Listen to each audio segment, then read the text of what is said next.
அனைத்து தமிழ் நேயர்களுக்கும் என் அன்பான பணிவான வணக்கங்கள். நான் உங்கள் ஜோதிடர் ஆர்எஸ் பிரபுகாந்த். அன்பர்களே, குரு பெயர்ச்சி பலன்கள் 2025-26 மகர ராசி அன்பர்களுடைய வாழ்க்கையில் இந்த குரு பெயர்ச்சி அடுத்த 1 வருடங்கள் என்ன செய்ய போகிறது என்பதை பற்றி தான் இந்த வீடியோ தொகுப்பு. வீடியோவை முழுமையாக பாருங்கள் அன்பர்களே, மகர ராசி நேயர்களே. எதையும் முழுமையாக நம்பிடாத குணம் உள்ள தங்களுக்கு ஒவ்வொரு விஷயங்களையும் ஆராய்ந்து அதை அலசி பார்த்து ஒவ்வொரு விஷயங்களையும் டேலண்டாக செயல்படுவதில் ரொம்ப கெட்டிக்காரத்தன மூளை உள்ளவர்கள் மகர ராசி அன்பர்கள். உங்களை புரிந்து கொள்ள முடியாத ஒரு புதிராகவும் இருப்பீர்கள். மற்றவங்களுக்கு ஒரு முன்னுதாரணமாக எடுத்துக்காட்டாக விளங்கக்கூடியவர்கள் தாங்கள். அப்படிப்பட்ட உங்களுடைய வாழ்க்கையில் வருகின்ற குரு பயிற்சி எப்படிப்பட்ட பலன்களை கொடுக்கும் என்பதை பற்றி தான் நம்ம பார்க்க போகிறோம். அன்பர்களே, குரு பயிற்சி என்பது வருகின்ற மே 11, 2025 மதியானம் 1:30 மணிக்கு மேல் குரு பயிற்சி ஆகிறார். இது வாக்கிய பஞ்சாங்க அடிப்படையில். திருக்கணித பிரகாரம் பார்த்தீங்கன்னா 3 நாள் கடந்து 14/5/2025 குரு பயிற்சி ஆகிறார். இந்த பயிற்சிகள் குரு மாறுவதனால நமக்கு என்ன நல்ல பலன் கிடைக்கும், நமக்கு யோகம் என்ன அப்படின்னு ஒரு எதிர்பார்ப்போடு இருப்பீங்க இல்லையா? மகத்துவம் உடைய மகர ராசி அன்பர்களே, இதனால் தங்களுக்கு ரிஷபராசியில் இருந்த குரு பகவான் மிதுனத்துக்கு பயிற்சியாக போகிறார். தங்களுக்கு பார்த்தீங்கன்னா இதுகாலம் 5வது வீட்டில் இருந்தார். பூர்வ புண்ணிய ஸ்தானத்தில், புத்திர ஸ்தானத்தில், யோகஸ்தானத்தில் இருந்தார்னே சொல்லலாம். அப்படி இருக்கப்பட்ட ஒரு நல்ல இடத்துல இருந்த குரு பகவானால் நமக்கு போதிய நன்மை கிடைத்தது என்று சொல்லலாம். ஒரு சில பேருக்கு கிடைக்காமல் போயிருக்கலாம். இந்த வருடம் குரு பயிற்சி என்பது உங்களுக்கு 6வது வீட்டுக்கு பயிற்சி ஆகிறாருங்க. 6ஆம் வீடு என்பது சத்ருஸ்தானம். அதாவது சத்ரு என்பது எதிரி ஸ்தானம் இல்லையா? அப்போ அந்த 6வது வீட்டில் குரு வருவதனால நமக்கு தேவையில்லாத சிக்கல்களான பிரச்சனைகளை கொடுப்பார். நீங்கள் ரொம்ப கவனமாக இருக்கணுங்க. இந்த காலகட்டங்களில் எச்சரிக்கையோடு இருக்கணும். யாரையும் முழுசாக நம்பாதீங்க. இந்த காலகட்டங்களில் நம்பி பின்னால் போனீங்கன்னா நீங்கள் வெம்பி தான் வாழணும். யாரையும் நம்பி போகாதீர்கள். தேவையில்லாத பிரச்சனைகள்லாம் இந்த வருடங்கள் வரும். கொடுக்கல் வாங்கல் விஷயத்தில் ரொம்ப கவனமாக இருக்கணும். யாரையும் நம்பி கையெழுத்து விட வேண்டாம், ஷூரிட்டி போட வேண்டாம். ஒத்துழைப்பு கொடுக்குற நல்ல நண்பர்களாக இருக்கலாம், உறவாக கூட இருக்கலாம், யாராக இருந்தாலும் சரி, இவங்க கூட போய் இதில் நல்லது கெட்டது எது நடந்தாலும் நமக்கு பிரச்சனை இல்லைன்னு நினச்சா நீங்கள் போங்க. ஆனால் நமக்கே ஏற்கனவே நேர காலம் சரியில்லாமல் இருக்கே, நம்ம இதில் தேவையில்லாத பிரச்சனைகளை தலையிட வேண்டாம் என்று நினைத்தால் அதை விட்டு ஒதுங்கி நிற்பது நல்லது. அது உங்களுக்கு சட்ட சிக்கலான பிரச்சனை இருந்தால் மட்டும்தான். அதுக்காக நல்ல விஷயத்துக்கெல்லாம் நம்ம ஒதுங்கணுன்ற அவசியங்கள் இல்லை. அதை உணர்ந்து செயல்பட வேண்டும் அன்பர்களே. அதுபோன்று குரு நின்ற இடத்தில் இருந்து பார்த்தீங்கன்னா உங்களுடைய ஜீவித ஸ்தானத்தை பார்க்குறாருங்க. உங்களுடைய ஜீவித ஸ்தானத்தை குரு பார்க்குறார். தொழில் ஸ்தானம், உத்தியோகஸ்தானத்தை, 12ஆம் வீட்டை பார்க்குறார்.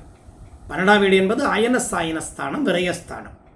அதுபோன்று குடும்பஸ்தானத்தை, 2வது வீட்டை, தனஸ்தானத்தையும் பார்க்குறார். இப்போ இப்படிலாம் பார்ப்பதினால இந்த குரு தங்களுடைய ஜீவிதத்திற்கு சில பங்கங்களை நிலவிப்பார். உத்தியோகத்தில் உள்ளவங்க தயவு செய்து பொறுமையோடு கையாள வேண்டும். சில பேர் நினச்சிட்டு இருப்பாங்க, அந்த வேலையை விட்டுட்டு வேறு வேலைக்கு போகலான்னு நினச்சிட்டு இருக்க, நமக்கு நல்ல வேலை கிடைக்கல, இல்லை சம்பள உயர்வு ஏற்படலை, இல்லை வேலையில் ஒரே பிரச்சனைகளாக இருக்குது, ரொம்ப ஹெவி ஒர்க்கு கொடுப்பாங்க, பணிச்சுமைகள் அதிகமாக இருக்கும். அப்படி ஏதேனும் பிரச்சனைகளோடு இருக்கக்கூடியவங்க தயவு செய்து இந்த வருடங்கள் கொஞ்சம் பொறுமை காத்து வாழுங்க. ஏன்னா இந்த வேலையை விட்டுட்டு நம்ம அடுத்த வேலையை தேடுறதுக்கே ரொம்ப நாள் ஆகிடும். குரு அந்த மாதிரி இடத்துல வரார். அப்போ ஒரு வேலையை விட்டு நம்ம வேறு வேலைக்கு மாறும் பொழுது அந்த இன்னொரு வேலை நமக்கு உறுதியான பிறகு மாறுவது நல்லது. அப்படி இல்லை என்றால் வேலை கிடைக்காமலே இன்னொரு வேலைக்கு நீங்கள் மாறவே கூடாது இந்த வருடங்கள். அதேமாரி கொடுக்கல் வாங்கலில் கொஞ்சம் கவனமாக இருக்க வேண்டும். குடும்பத்தில் உள்ளவங்களுக்கு கர்ம காரியம், கெட்ட காரியங்கள், வயசானவங்க, யாராவது தாத்தா பாட்டி இப்படி யாரேனும் இருந்தாங்கன்னா அவங்க உடலத்தில் கூடுதல் கவனம் செலுத்துவது ரொம்ப நல்லதுங்க. அதுபோன்று விரயஸ்தானத்தை குரு பார்ப்பதனால தேவையில்லாத சின்ன விரயங்கள்லாம் வரும். சில நேரங்களில் பெரிய விரயங்கள்லாம் வரும். விரயங்களை எந்த அளவுக்கு தவிர்ப்பீர்களோ தனக்காரகனாக விளங்கக்கூடிய குரு பகவான் நிறைய செலவுகளை கொடுப்பார். அப்போ வீண் செலவுகளை குறைத்து வாழ்வது நல்லது. தந்திரமாக வாழக்கூடிய மனிதர்கள் நீங்கள். உங்களுக்கு யாரும் சொல்லிக் கொடுக்கணுன்ற அவசியங்கள் இல்லை. ஆனாலும் நமக்கு எல்லாமே எல்லா நேரத்திலையும் கை கொடுக்கும் அப்படின்னு நினச்சிடாதீங்க. யானைக்கும் அடி சறுக்கும் என்பது பழமொழி. அதுபோல் நமக்கு கெட்ட நேரம் வரும்பொழுது எப்படி வேணாலும் நம்மளை சறுக்கி விடும். அதை உணர்ந்து நீங்கள் வாழ்வது ரொம்ப நல்லது. குடும்பஸ்தானத்தை குரு பார்ப்பதனால அவர் 6வது வீட்டில் இருந்து பார்ப்பது ஆகாது. குரு நமக்கு குடும்பஸ்தானத்தை தானே பார்க்குறாரே, நல்லது தானே அப்படின்னு சில பேர் நினச்சிக்கலாம். குரு எந்த இடத்துல அமர்ந்திருக்கிறார்னு பார்க்கணும். குரு பார்ப்பது உங்கள் குடும்பஸ்தானத்தை பார்க்குறார். ஆனால் எங்கேருந்து பார்க்குறார்? 6ஆம் வீட்டிலேருந்து பார்க்குறார், கெட்ட இடத்துலேருந்து. அப்போ என்ன நடக்கும்? தேவையில்லாத குடும்பத்தில் சண்டை சச்சரவுகள், பிரச்சனைகள், குடும்பம் ஒற்றுமையாக இருக்க குடும்பத்தில் தேவையில்லாத பெரிய பெரிய பிராபலங்கள் உருவாகும்.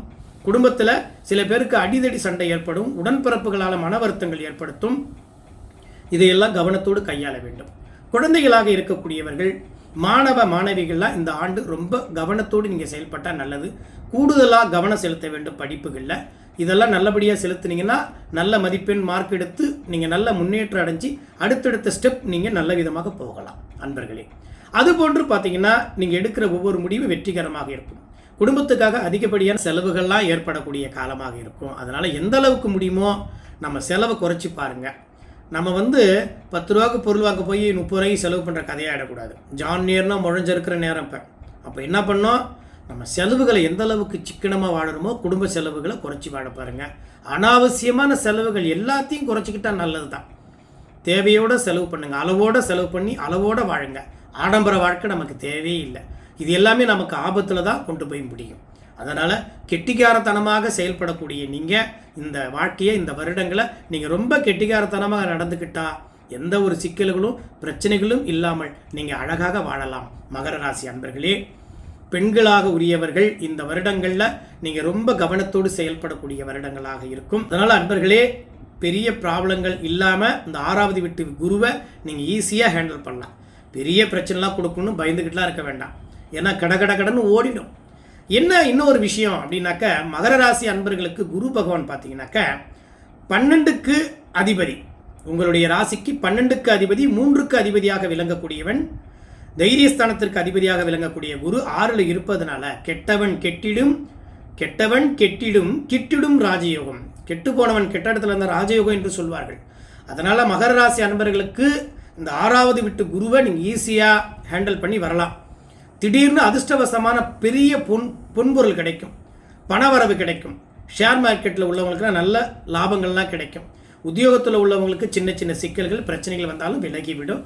பயப்படவே தேவையில்லைங்க. சுயதொழில் செய்யக்கூடியவங்க தொழில்களில் கொஞ்சம் கூடுதல் கவனம் செலுத்தினா இன்னும் நல்லது.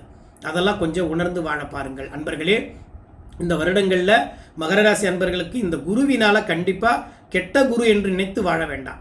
நல்லதாக அமைத்து மிகப்பெரிய சந்தோஷத்தையும் இந்த குரு பகவான் உங்களுக்கு கொடுப்பார் என்பதை உணர்ந்து செயல்படுங்கள் அன்பர்களே. மீண்டும் மகர ராசி அன்பர்களுக்கு ஒரு அற்புதமான வீடியோ பதிவுகள் மூலமாக தங்களை சந்திக்கின்றேன். என்றும் அன்புடன் உங்கள் ஜோதிடர் RS பிரபுகாந்த். நன்றி, வணக்கம்.